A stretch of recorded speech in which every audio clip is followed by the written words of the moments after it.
해서 이렇게 보죠. 네, 기본적으로는 뭐 이 사람은 좀 과하긴 한데 기본적으로 손끝 또는 손바닥 이 지면에 닿으면 후방 체인의 정상적인 움직임이라고 볼 수 있어요. 그래서 만약 이런 동작들이 안 된다면 기본적으로는 뭐 아주 요통이나 문제가 있으면 이렇게 앉아서 시작을 하거든요. 시팅 자세에서 지금 이 사람처럼 몸통을 쫙 구부려 가지고 고관절과 햄스트링의 길이를 이완시켜주고 마찬가지로 이상근 쪽의 길이를 늘려주는 동작들을 하죠. 그래서 이제 그게 가능해지면 그 요추의 말림 현상이 정상적으로 되는지 안 되는지를 테스트 해보고요. 혼자 해보고 안 됐어요. 예를 들어서 내가 가야 되는 부분이 양손이 파텔라까지 와야 되는데 못 왔어 이렇게. 그러면 둘 중에 하나거든요. 유연성이 부족하거나 근력이 부족하거나. 근데 만약에 이렇게 어시스트를 내가 쓱 했는데 그냥 편하게 쑥 올라왔어. 그럼 뭐의 문제예요? 그렇죠. 근데 내가 밀었는데 그 척추체가 거의 직선으로 이렇게 일어났어요. 그러면 그렇죠. 모빌리티의 문제. 그렇게 두 개 딱 구분해버리면 되죠.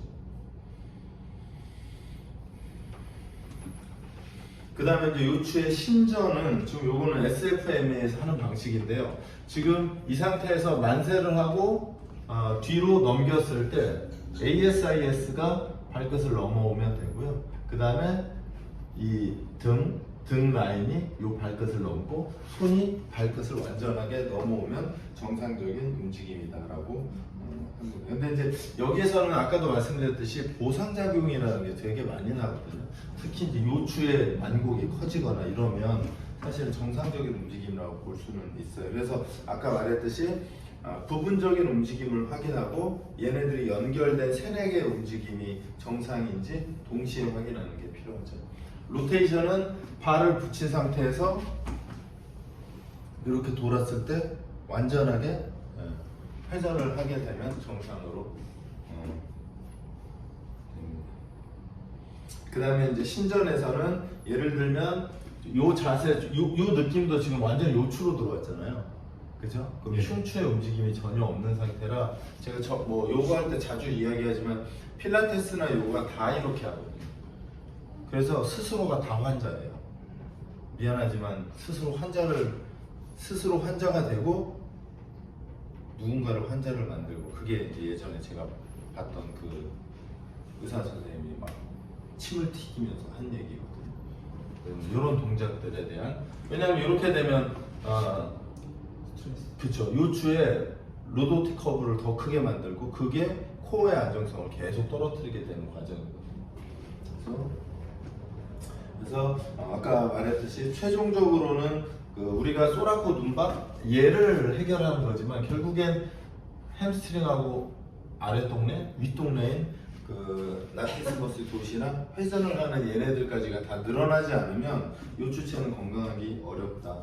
그래서 어떻게 보면 요추체가 건강하다는 건 어떻게 보면 위아래가 꽤 괜찮은 움직임을 가지고 있을 가능성이 크다. 이렇게 보면 되죠. 그래서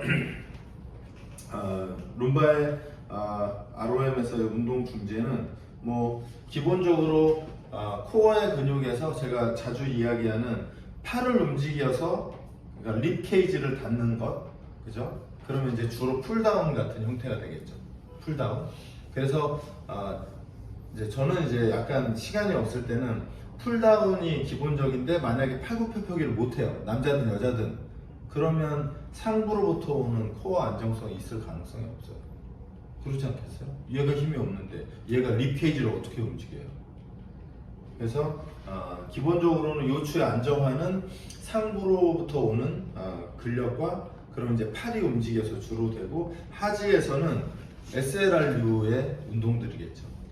얘나 그래서 하지로부터 오는 안정성 그 다음에 마지막은 그 2개를 위아래를 연결시키는 오빌리큐 그러니까 로테이션 계열의 운동들 요 3가지가 그래서 기본적으로 세트에 있어야 된다. 룸바라는 기준 하에. 근데 만약에 이게 룸바라고 하지 않고 척추 그러니까 코어의 안정성이라고 하면 지금 이 세 가지에 지금 등이 빠졌고요, 그죠? 엉덩이가 빠졌죠. 그럼 최소한 코어 트레이닝 안에 이 5개는 무조건 담겨 있어야 되는 거죠. 대신에 그 5개를 담긴 채 그 안에서 다시 우선순위를 또 나눠야 되겠죠. 누구는 팔로 움직이는 코어가 약할 수도 있고, 누구는 다리가 움직이는 게 약할 수 있고, 어떤 사람은 회전을 하는 게 약할 수 있고, 어떤 사람은 엉덩이 쪽, 어떤 사람은 등 쪽. 그럼 거기서 선별적으로 세트 수랑 반복 횟수만 조절하면 돼요. 그래서 제가 뭐 이거 하면서 계속 비슷하게 얘기하지만 이렇게 시스템이 딱 갖춰져 있어서 코어 운동 그럼 5개를 다 집어넣어요. 근데 하나, 둘, 셋, 넷, 우리 6명 있잖아요. 이 6명을 다 평가하면 세트 수가 다 다를 수 있어요. 왜? 약점들이 다를 테니까. 누구는 예를 들어 이렇게 둘 다 하체가 문제예요. 근데 찬호쌤은 예를 들어서 양쪽 다 문제야. 근력이. 그러면 양쪽 다를 3세트. 근데 진우쌤은 했는데 오른쪽은 엄청 좋고 왼쪽은 안 좋아요. 오른쪽 패스, 왼쪽 3세트. 이렇게 되죠. 그러면 틀 안에서 운동 프로그램을 계속 변경. 이게 제가 생각하는 운동 처방이거든요. 근데 대체적으로 제가 본 사람들은 판때기 없이 그냥 모든 걸 막 갖다 집어넣는 게 운동 처방이라고 생각하는 것 같은데 저는 절대 그렇게 생각하지 않아요. 뭐 사람마다 다르게 하겠죠. 그래서 저는 개인적으로 운동 프로그램 그렇게 작성하거든요. 물론 뭐 저 역시 100% 그걸 다 따른다고 할 수는 없는데 그래도 70~80%는 그렇게 따라가는 것 같아요. 대신에 오늘은 코어니까 룸바니까 룸바에서는 팔로, 그죠? 다리로 연결. 딱 이 3개 기본. 혹시 질문 있으면 질문 받고 없으면 실습하도록 할게요. 저는 데드리프트를 할 때 네. 초반에는 괜찮다가 한 7개, 8개쯤으로 갈 때